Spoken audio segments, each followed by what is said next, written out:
Well, welcome to this explainer. I want you to close your eyes for a second and imagine the sheer tension on trading floors around the world on May 11th, 2026. It wasn't just your typical manic Monday.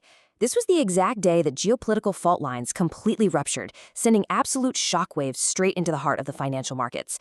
We're going to dive deep into the raw data from that day. We'll trace the chain reaction of a massive global diplomatic failure, the subsequent, utter panic on Wall Street, and the extreme domestic policy shifts that followed. Let's get right into the numbers. $100. It seems like a pretty simple psychological barrier, doesn't it?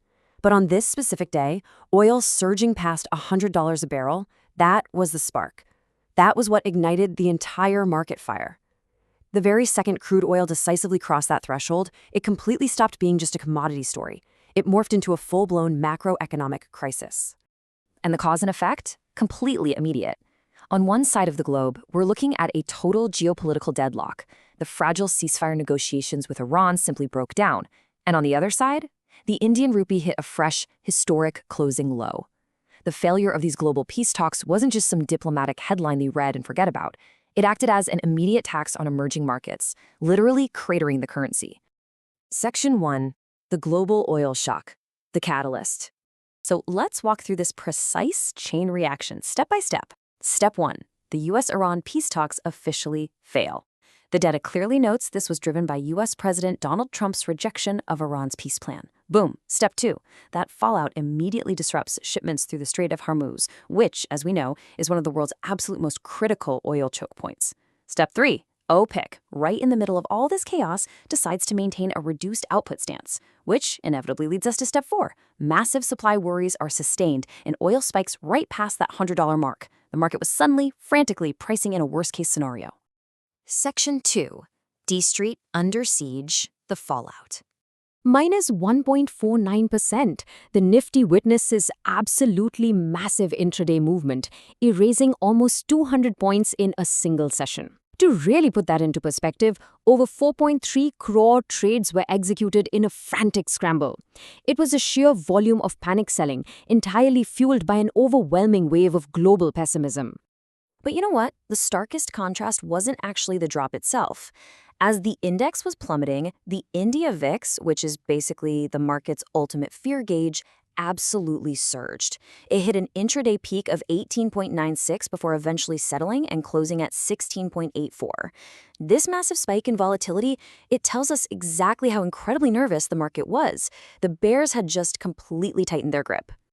Section 3. The austerity mandate. Domestic impact. Now, the data highlights a truly unprecedented call for austerity. Amidst these ongoing Gulf War concerns and that massive oil price shock we just talked about, Prime Minister Modi made a very direct appeal to citizens. The message: avoid gold purchases for your year. The stated goal here was absolutely critical: to conserve foreign exchange reserves and curb fuel consumption. It was a highly dramatic domestic mandate, but it was triggered entirely by those global pressures. And the market's reaction to that mandate? Well, it was immediate and it was brutal. Major jewelry stocks faced a staggering sell-off. Titan plummeted by 6.73%. Kion Jewelers tanked an incredible 9.27% in just a single day. Those austerity remarks completely shifted near-term investor sentiment right away from consumer gold. Section 4. The market data carnage, sector breakdown. The sheer volume of the bloodbath across sectors was just staggering. The Nifty Bank Index was hammered, dropping over 870 points. But take a close look at the Nifty Energy data. It bled over 752 points. Now, you might be thinking, wait a second, oil prices are up, so shouldn't energy do well, right? But in a broad risk-off session where high oil prices literally threaten the broader economy and inflation, even the energy sector faces a massive accumulation of dips and selling pressure. Oh, and infra? It shed over 180 points too. And even the heavyweights weren't spared from the carnage. ABB fell nearly 9%, Eternal dropped 4.10%, and Bharti Airtel fell 4.07%. This broad selling pressure is a harsh reminder that when geopolitical shockwaves hit, absolutely no stock is entirely safe from that initial wave of panic. To make matters even worse, underlying corporate news just compounded all this bearish sentiment. Canara Bank reported a 10% dip in their Q4 net profit, largely due to a treasury hit triggered by those exact macroeconomic shocks we've been tracking. Meanwhile, regulatory issues hit the wires, with BofA Securities settling an insider trading case for 58.5 lakh rupees. Honestly, it was just the perfect storm of global fear meeting local friction. Section 5. Safe Havens in a Storm. Where the Money Went. So amidst this massive risk-off session, where did the money actually go? It flowed directly into defensive sectors. Investors desperately sought out pharma and healthcare. And incredibly, the Nifty FMCG index actually closed in a green, up nearly 40 points. On a day driven by historic geopolitical fear, investors collectively decided to safely park their cash in everyday consumer goods, think soaps and biscuits. And there were some pretty incredible anomalies here. Tata consumers surged over 8%. No way, right? Max Healthcare was up 2.51%, and Coal India edged up 1.76%. This data proves that even in the absolute middle of a brutal macroeconomic shock, there are always going to be pockets of resilience, provided you know which defensive sectors to look at. Now, beyond traditional equities, there was a major pivot happening just under the surface. Because of the lack of predictable cash flows in these volatile markets, and honestly some pretty lackluster traditional IPOs, investors started placing their trust in REITs and InvITs.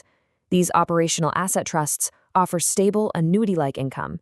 And let me tell you, that becomes incredibly attractive when the broader index is swinging wildly based on the latest geopolitical headline. And that brings us to the ultimate question.